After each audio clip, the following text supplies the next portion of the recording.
Have you ever wondered how justice was served in ancient civilizations? Today, we will delve into the intriguing justice system of ancient China. A civilization that dates back thousands of years, China boasts an incredibly rich history, filled with diverse practices and traditions. Among these was an intricate judicial system, designed not only to punish wrongdoers, but also to maintain social order and deter potential criminals. The punishments, as you may expect, varied greatly, ranging from fines and floggings for minor offenses to exile and even death for more serious infractions. This judicial system evolved over centuries, reflecting the changing cultural norms, societal values, and political climates. It is a captivating piece of history that provides a unique insight into the lives and values of people in ancient China. Join us as we embark on a journey through time, exploring the evolution of punishments in ancient China. In ancient China, crimes were broadly classified into minor and major offenses. This classification was a crucial part of the judicial system, as it played a vital role in determining the nature and severity of the punishments meted out. Let's start with minor offenses. These were often crimes that disrupted the social order, but didn't bring about significant harm to individuals or the community. They included theft, fraud, and brawling. Theft, a common crime, was considered a minor offense unless it involved large amounts or was committed against important officials. Fraud, too, was a minor offense, though it was taken seriously because it undermined trust in the community. Brawling or public fighting disrupted the peace and was thus penalized, but it was also seen as a minor offense due to the limited harm it caused. Now on to major offenses. These were crimes that posed a significant threat to the state, society, or individuals, and included homicide, treason, and rebellion. Homicide, the act of unlawfully killing another person, was considered one of the most severe crimes in ancient China. Treason, an act of betrayal against the emperor or the state, was also seen as a major offense, as it threatened the very stability of the empire. Rebellion, or the act of rising against the authority, was also classified as a major offense. These crimes were seen as so harmful that they warranted the most severe punishments. The classification of crimes into minor and major offenses was not arbitrary, but was based on the perceived harm the crime caused to society.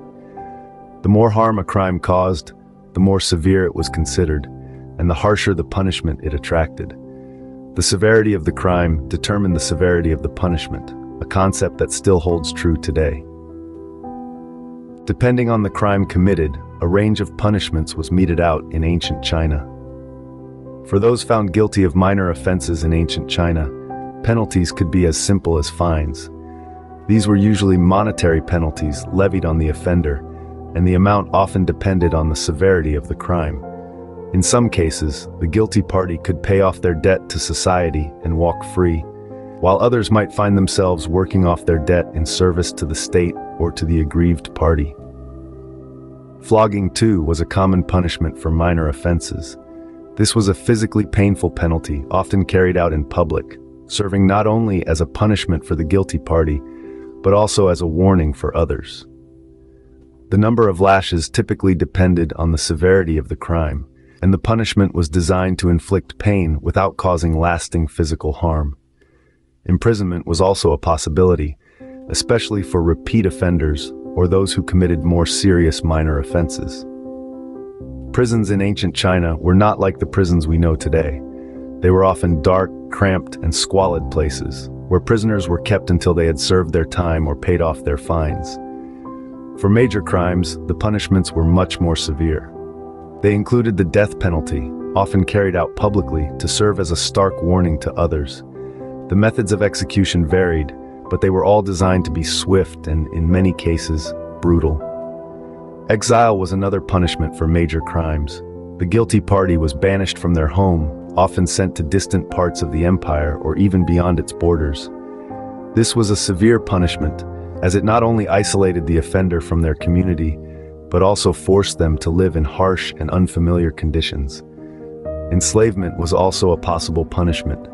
The offender was stripped of their freedom and forced to work without pay, often for the rest of their life. The goal was not merely to punish, but also to deter others from committing similar crimes.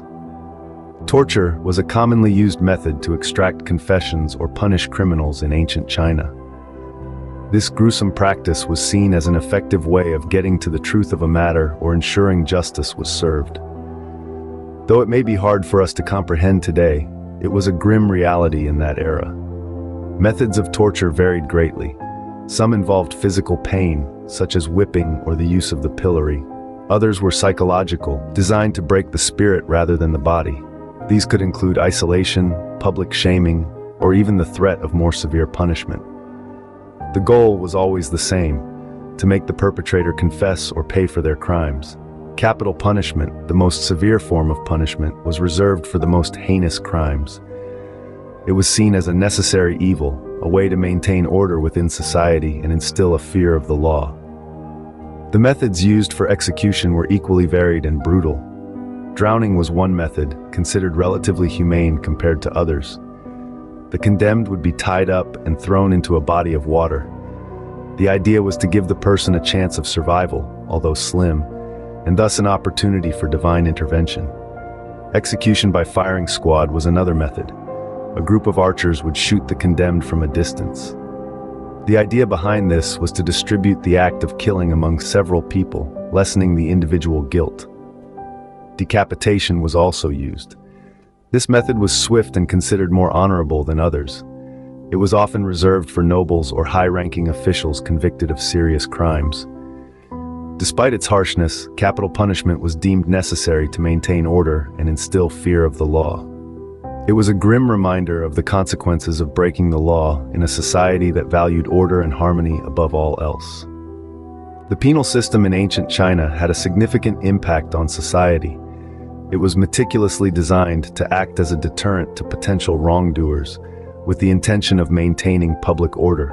The ancient Chinese believed that the fear of punishment was a powerful tool in preventing crime.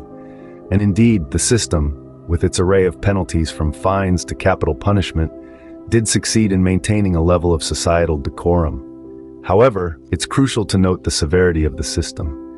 The punishments, particularly for serious crimes, were often brutal and harsh. Torture was a common practice to extract confessions or to punish the guilty. Capital punishment was administered in a variety of gruesome ways, including drowning, shooting, and decapitation. The penal system was not just about maintaining order, it was also about instilling fear. The system was not without its critics, even in its time. Many argued that the brutality of the punishments often outweighed the crimes, leading to a debate about justice and humanity that still resonates today.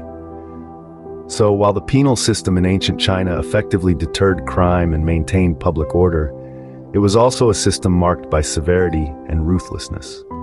The penal system, while effective, was also notorious for its severity and ruthlessness. Today, China's penal system has evolved significantly from its ancient counterpart. It's been a journey from the brutal tortures and capital punishments of yesteryears to a more refined approach geared towards upholding human dignity. But what does that look like today? In the present day, China's penal system has undergone significant changes.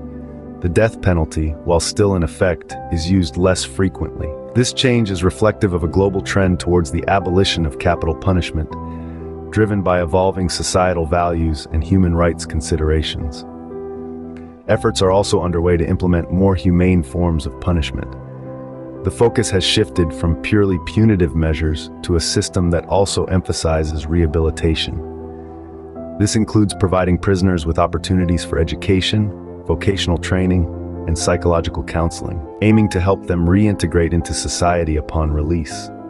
Furthermore, legal reforms have been introduced to ensure fair trials and the protection of defendants' rights. These reforms seek to improve the transparency and impartiality of the legal system, moving away from the use of coerced confessions and towards evidence-based convictions. Yet it's important to note that while the methods have changed, the essence of justice, to maintain social order and deter criminal behavior, remains the same. While the essence of justice remains the same, the methods of achieving it have evolved over time, reflecting changes in societal values and human rights considerations.